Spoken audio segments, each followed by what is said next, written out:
What if AI could read your muscles from just a video?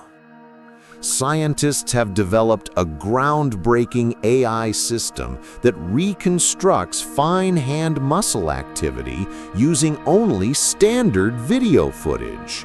No electrodes, no invasive sensors, just a camera.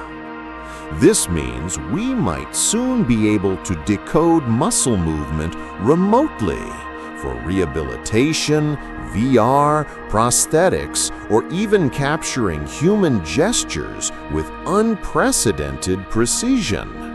It's a quiet revolution in human-machine interaction. The line between biology and technology is blurring. Would you trust an AI that can read your motion from a video? Comment below.